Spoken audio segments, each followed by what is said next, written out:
So well, I want to ask you, you're participating in all parts of the capital structure of these projects, and how do you see this? I mean, is it more the skills or the money, or how would we channel the money better than we are currently if we think the money's out there? Let me just tell you what the DBSA does.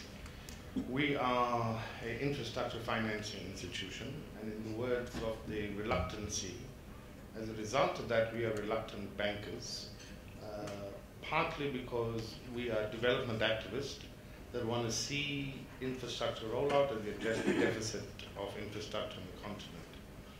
But there's a couple of problems associated with that, and I want to just identify with the thinking that says we think most developers see the DFIs as cheap finance.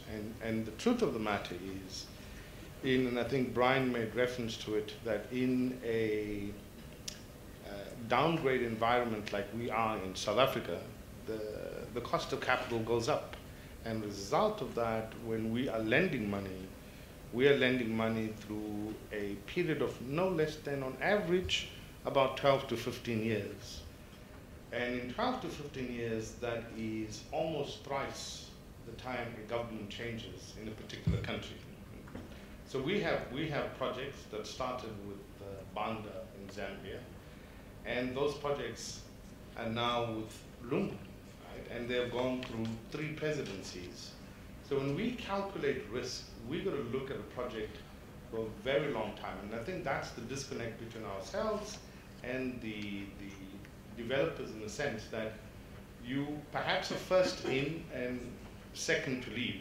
You bring us in and we're the last to leave.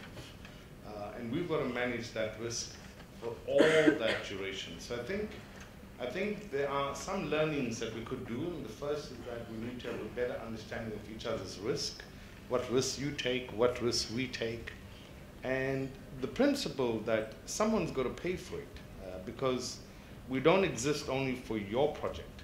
We exist for many projects on the continent. So therefore, our own sustainability is a very important factor.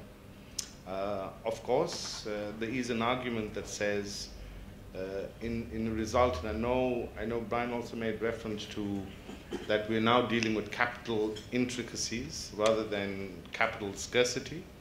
Well, the truth of the matter is governments have less money and greater needs. And one of the less money sufferers are DFIs. And DFIs have got to look towards becoming more sustainable. And where do we play in the value chain?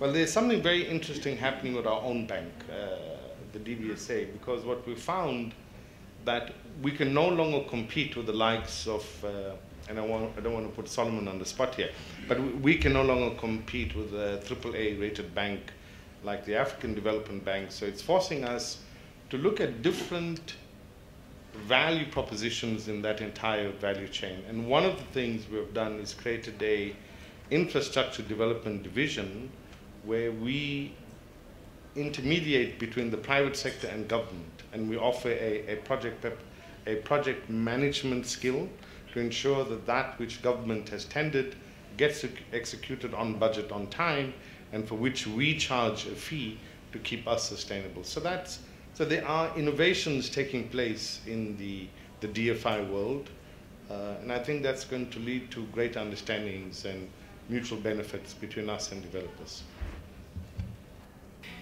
So you've all mentioned the fact that there's money out there, and the question is, how do we better disintermediate between that money and the needs here in developing the projects? Doing business in Africa, you can't afford to be without Africa Investor.